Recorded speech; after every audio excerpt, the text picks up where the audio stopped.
Hello, my name is Kelly James Barker. Welcome to Spotlight on the Ozarks. My guest tonight is a gentleman from the Springfield, Missouri area, and he's someone that you're really going to be interested in if you like rock music.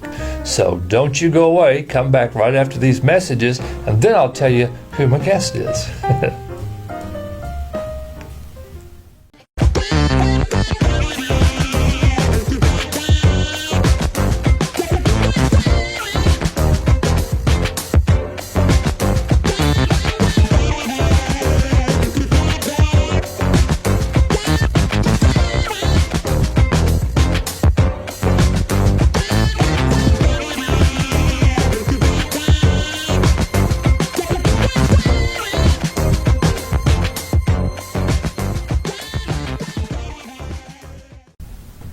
And we're back with Spotlight on the Ozarks. Now my guest is Randle Chowning. Randle, good to have you, sir. Good to be here.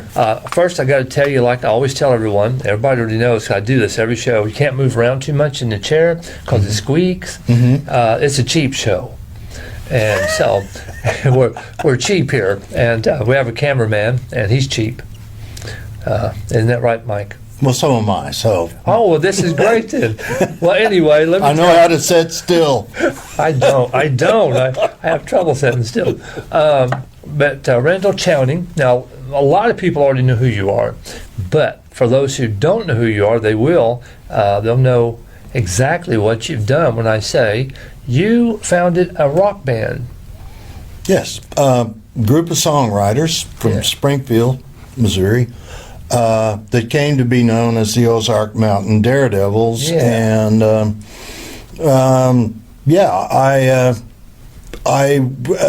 was in college, and I saw these guys, and there was a couple of them that were singer-songwriters, and they weren't in a band at the time, and I was actually making some money.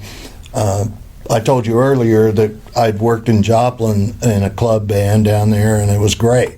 But they weren't working in a band at the time, and I just thought, look, can we get together? They were a little bit older than me, and I was pretty raw, green, and younger, and but we did manage to get together, and the very first time when we sang together, this harmony was there. And it was Larry Lee and John Dillon and myself, the three of us, to begin with, and just sitting around with acoustic guitars. And Larry, a couple of years later, wrote a song called Jackie Blue. Yeah. And Larry was a drummer. That's how he, kind of got into the music, was as a drummer. But he also transferred that into acoustic guitar and piano. And he was a songwriter. Yeah. So not a lot of drummers become songwriters, or go, I need to learn how to play guitar and this. And I picked up on that. I really did. I went, okay, he's a lot more than just, and his voice, and I'm going, this is a singing drummer that also writes songs on piano and guitar. And I'm going, I think we can farm this. So that was kind of the way it was the three of us. That's the way it began. So then, did you come up with, who come up with the name for this? Oh, that was Steve Cash, who was a friend of John Dillon. I said, Larry and John and I, the three of us, sitting around with acoustic guitars, and then John, his friend was Steve Cash. Okay. And Steve had this kind of country harmonica. He was a kind of a poet, if you will, and he came up with that name, and he's the one that brought in Chicken Train. Oh, yeah. That people seem to know. And the day we did that, I thought, this is horrible. I thought, this is the worst thing, and he said the same thing. He said, oh, it was a joke. It was a joke. And if you want to get to heaven, got to raise a little hell. That was kind of a joke. It was, wow. And, but it was successful. Very successful. And it's pretty crazy when you do a joke and it's successful. It's like, oh, now what do we do? How do you follow that? But when we the day we worked up Chicken Train, worked it up, I say, and we rehearsed it, and I'm going, what are we doing? And it's called Chicken Train Stomp. Ding, ding, ding, ding, ding, ding, ding, ding. And I thought, and so we went out and we performed it for people. We had no record out. Wow. And people just went crazy over it. Just, it's like you walk out from your house here going, here, listen to this. And people went crazy over it. And I went, oh no.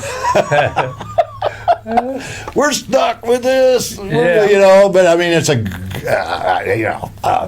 yeah, success is a bad problem. Well, yeah, I mean, and then sometimes when you write stuff like that, and you think it's kind of goofy and all, and then people like it, Yeah. I mean, what a blessing. 'Cause I got one that I wrote. It's called "You Don't Have to Drive Me Crazy. I'm Close Enough to Walk."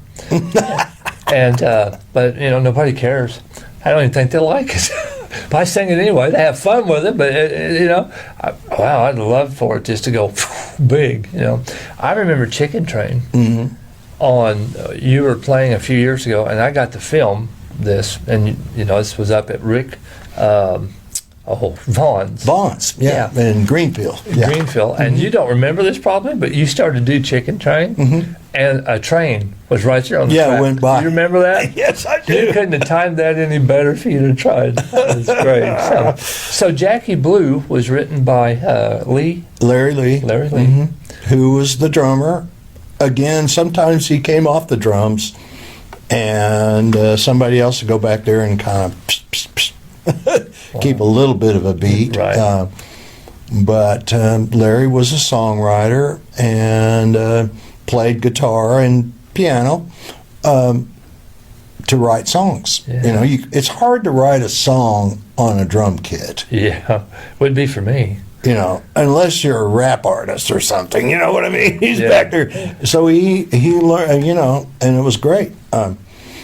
He has a unique voice, and so, I mean, it just kind of, we were lucky that we had the harmony blend that we had, and you guys sound great. And everybody wanted to write songs, and also we were very lucky actually to get a record deal. We were turned down several times. And I was going to ask you about that. So we failed. I said, finally, I'm kind of glad to know that. I failed a few. I failed a lot. Yeah, but we did. Well, yeah. What did finally happen? What broke through? Well, we were rejected. We went to Kansas City. We got a manager up there, and he was he managed Brewer and Shipley, if you know those guys. Yeah. They're just retiring now. But anyway, he also promoted concerts. Okay. And so he was connected with record company people and promoters nationwide. Yeah. So we went to Kansas City. We signed with them. It was a company called Good Karma Productions. And within a year, we were, like I say, we were rejected, and then several times. And there was a record producer and a staff producer from A&M Records in Hollywood. And A&M, they had Frampton, they had Janet Jackson. They had some big acts. Joe Cocker.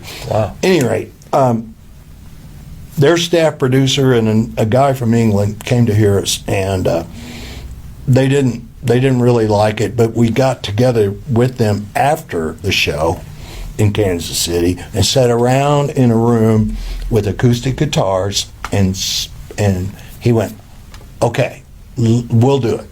That's how That's how, if we hadn't have done that, Yeah.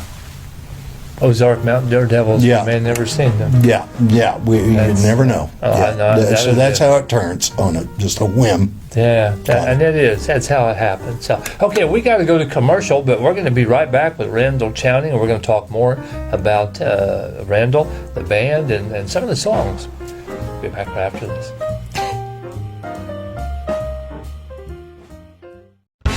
Hello folks, my name's Jason Richardson. I'm the lead guitar player for Kelly's Country Junction, and I'm here to tell you about MJT guitars made in Carthage, Missouri. If you would like a custom-made vintage-style guitar, then you need to talk to Mark Jenny. He'll help you out with the style, feel, and sound you're looking for. They specialize in custom-made finishes and are priced affordable, made with you in mind for the perfect sound and fit. MJT guitars, made for the working man. Hey, Georgette, did you know Kelly's Country Junction comes on this station? And Kelly Lee James is my favorite. Well, a lot of folks say I look like him. In your dreams. Hard to believe you're Joanne's little sister. I met you were 6 years old in that sandbox. I should have let that cat covered you up. Homer, listen. You listen. No. Don't start on me.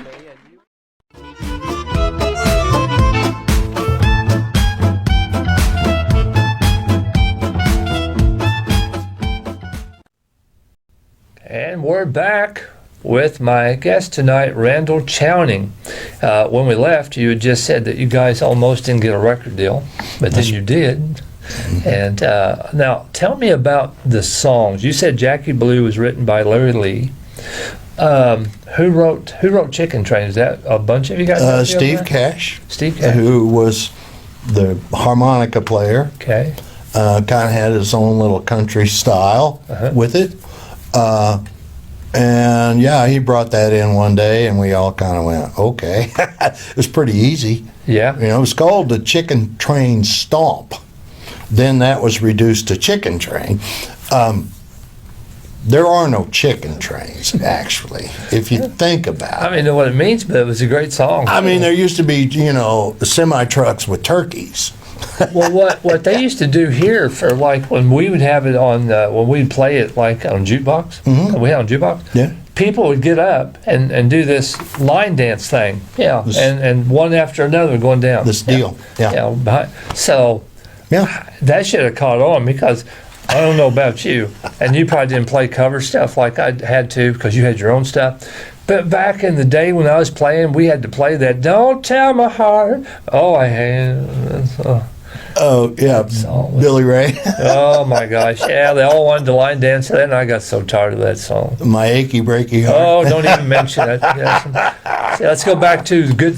Okay. Well, now that's a good song, because somebody might watch it and go, hey, it's okay. Well, it's I just fun. got tired of singing it. Yeah, it was just a thing. Yeah. I'd like to do Chicken Train sometime. Would you think I could do that? Well, yeah. I mean, it's not too difficult. I'll give it a try. I got a harmonica. I'll see what I can do. Yeah. So absolutely. We know who wrote Chicken Train, and that was Jackie Steve Blue. Cash, and Jackie Blue was Larry Lee, who was our drummer. Okay. Became, he started out, like I said earlier, as a drummer, but he's got a great voice. And he learned to play guitar, self-taught, and piano by ear, and wrote songs. Mm-hmm. And I knew that he was doing that. And so it was just, I didn't think that actually that we would be that successful. Really? Yeah. But what I saw was these guys that were writing songs and singer-songwriters, as they call it now.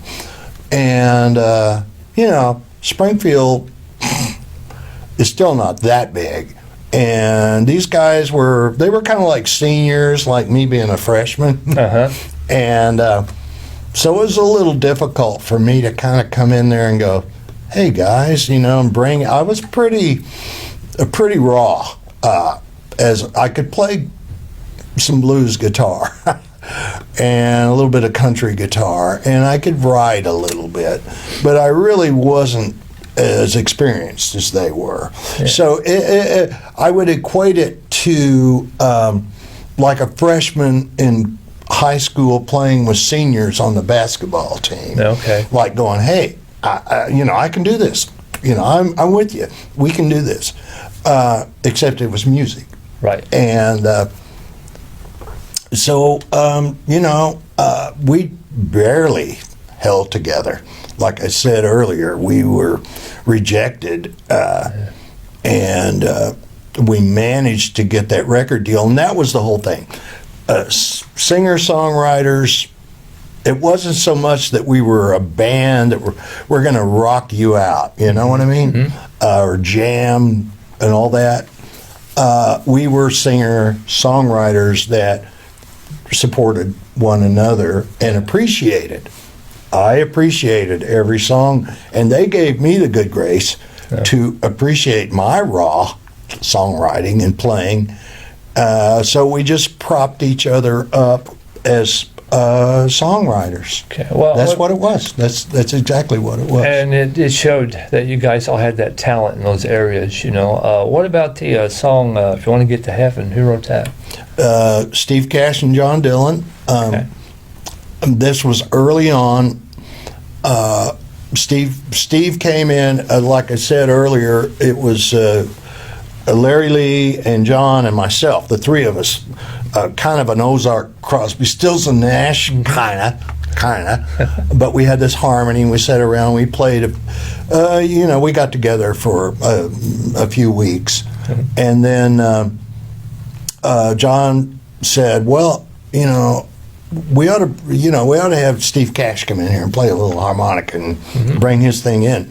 And so one day I went in there, and John and Steve Cash were doing this riff. It was just a backbeat, just like, and he was playing that harmonica part for "If You Want to Get to Heaven." Mm-hmm. And I walked in, and they were doing that. That's all they were doing, just that doom doom da da da doom da da doom da. I can't do it without harmonica and guitar. But they were doing that thing, and I said, "What is that?" And they said, "Oh, nothing." And about 6 months later, they had finished it and brought it in. And John goes, "Oh, that was that thing that you talked about." And I'm going, "Well, thank you. I got left out of it." Oh, wow. And they had, 6 months later, they had finished it. Wow. If You Want to Get to Heaven, You Got to Raise a Little Hell. And it actually wasn't supposed to be on the first record. It was what you call an outtake. Mm-hmm. It was a spare song. Wow. And after the fact, we came back, we recorded it, and the whole album in England, and we came back and we went,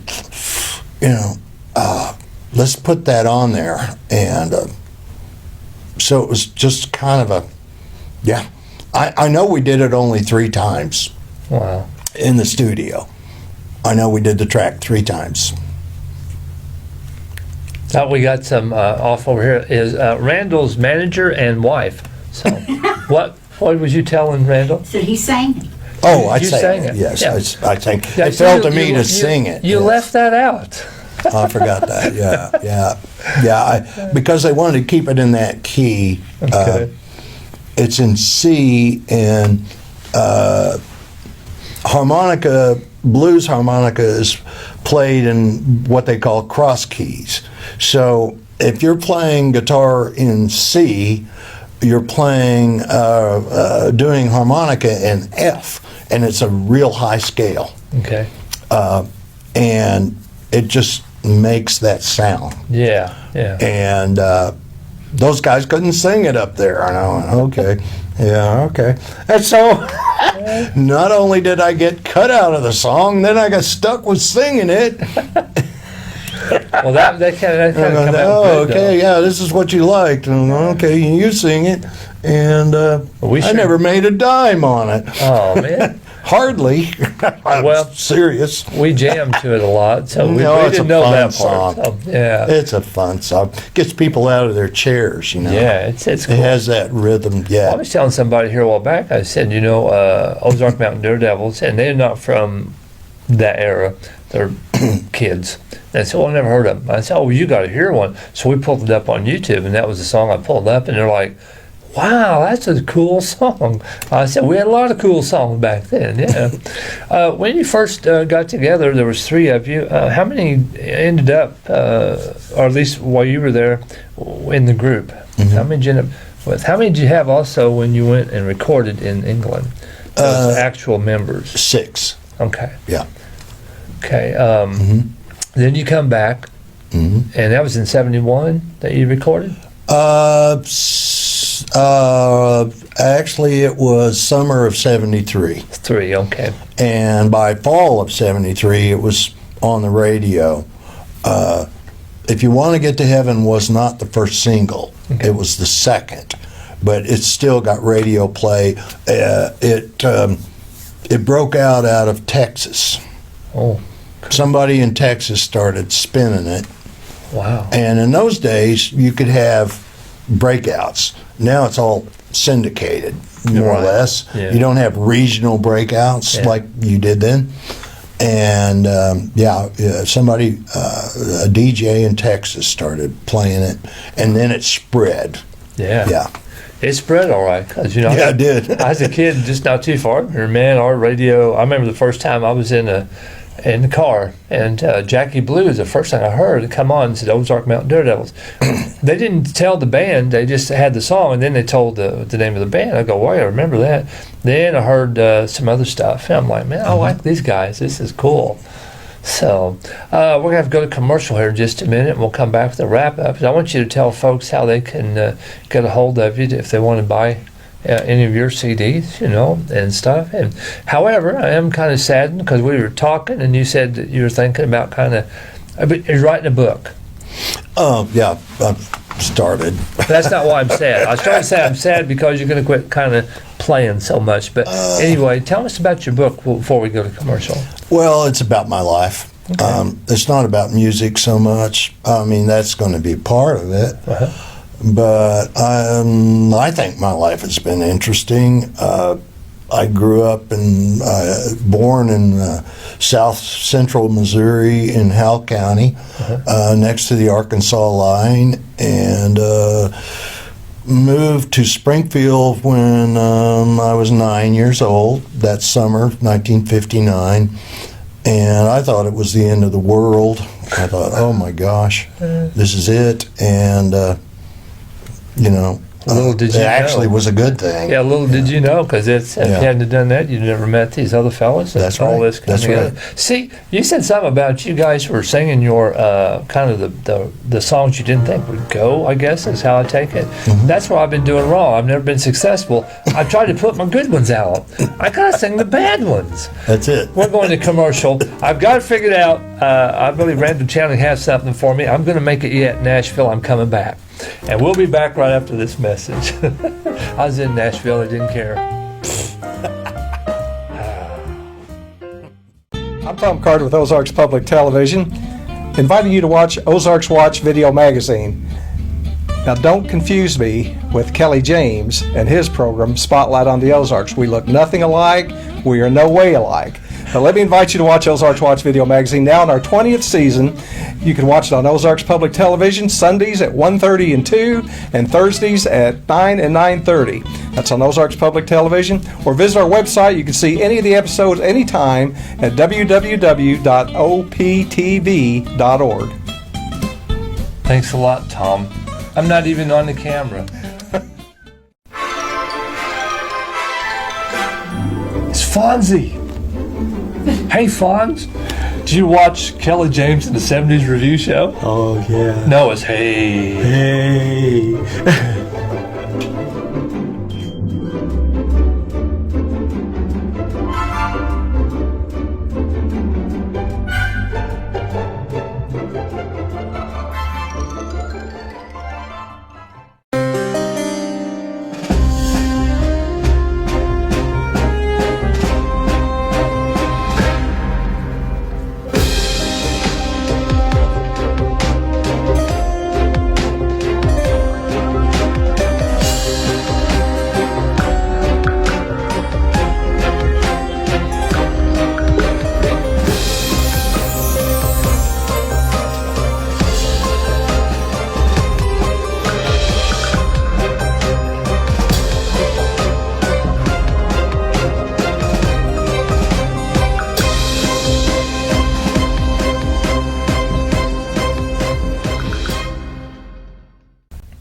Okay, and we're back after those commercial breaks. We're going to do a little wrap up here, Randall. We've talked about some of your music and talked about songs and band members. Are you going to do, we talked and you said, well, you may kind of stop playing music for a while, but are you going to do any more CDs or anything? Yes. I'm working on a batch of songs. I'm going to title it On the Trail of Tears, which we're living on, I think, right through here. It is. It's Route 66. Yeah.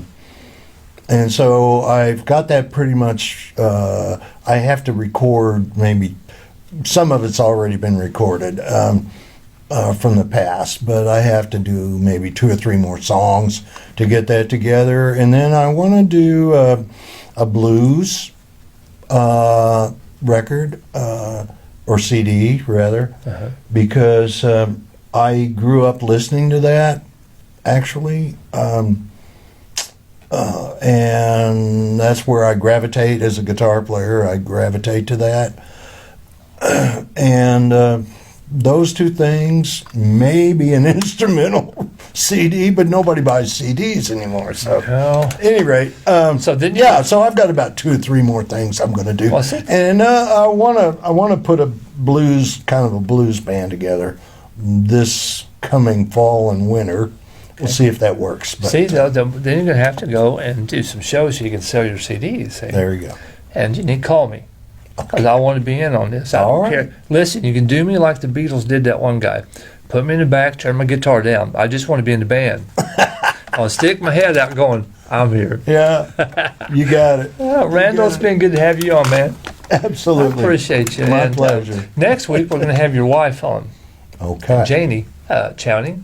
And she'll give us the information how to get a hold of your CDs and stuff, because you're like most guys, you don't really know how to do that. Not really. No, that's okay. Anyway, Randle Chowning from Ozark Mountain Daredevils, the founder of Ozark Mountain Daredevils. And we've been visiting with him and had a good time here tonight. Maybe you'll come back sometime. You come back sometime? Yes. Tell you what, you got to come back sometime and bring a guitar. Okay. And do a couple songs. All right. You got it. Shoot. You heard him, folks, right here. He's supposed to be back. Bring Larry Lee and if he wants to come. If he talks to me, I don't know. We'll see. All right. Well, we'll see. All right. We got to go. But we'll be back next week with another great guest. I do know who it's going to be. It's going to be Janie Chowning. So you've been watching Spotlight on the Ozarks.